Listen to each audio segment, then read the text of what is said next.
By the fourth week, I think it was the third or fourth week, Country Grammar's #1 on Billboard, and Eminem and Britney Spears are right behind him. And he stayed #1 for a long time.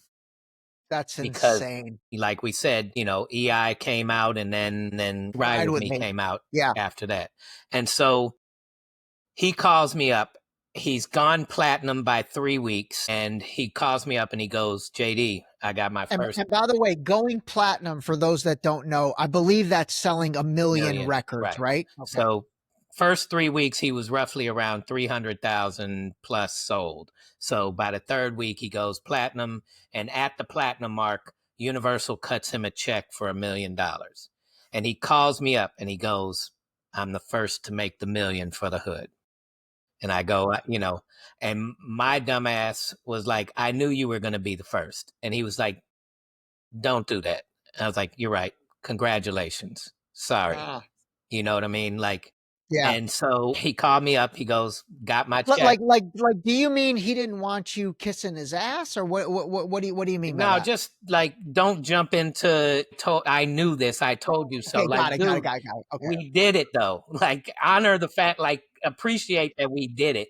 And I was like, you know what? You're right. I do. Congratulations. He was like, thank you. Now, quit your job.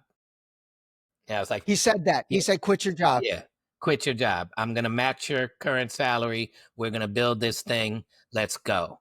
And he picked Yeah. me up, and he also wanted to buy me a car at that time. I speak about this in the book. I lost a little bit of trust in this move as well. I wanted somebody to help me. This was growing so fast. I needed some help.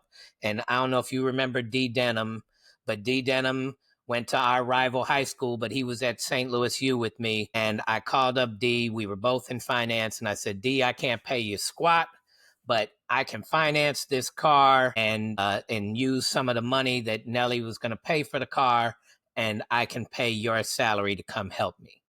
And so I did that, but I did it in a way that was kind of like, I know what's best, instead of like, yo, Nelly, this is what I'm thinking. So I got a cheaper car so that I could have money to pay D Denham to come help me. And he was like, I didn't want you to get a cheaper car. I got a Monte Carlo. He wanted me to get a BMW. He was like, I want you to show like a certain level of prestige, that you're Nelly's manager. When you show up, I want them to see a certain level of car. So I do get that. And then looking back, even if it was right or wrong, who cares? The way I did it was wrong for sure. Yeah. Right. Okay. All right. I appreciate you saying that. So, and it's important as we get down to, what Yeah. happened later on and whatnot. So, anyways, yes, we take off and it's chaos. And Nelly's managers come to me and are like, yo, we need help the same way you're helping him structure his business. We need help structuring ours. We'll double your pay. And I was like, nah, I would rather take what I would make from being a little partner in the businesses over to here, and let's kind of merge and form that. And we did that. And like I said, that was strike number 2 as far as the trust level goes. Not that this was a huge trust factor. I still had most of his trust. And again, that became, down the line kind of an issue with some of the others who wanted to either be Yes. him or be the man next to the man. Yes, yes. All right, we're gonna get into all that. But I remember coming to St. Louis a couple times, and dude, the chaos was just insane. And so if you think about it, like you guys, at that time, obviously you're a professional, because I know you were in commercial lending at a bank, but it's like going from working in commercial lending to becoming, the co-CEO Yeah. of a multi-million Right. dollar business with a ton of people trying to get at you, for Yeah. sure.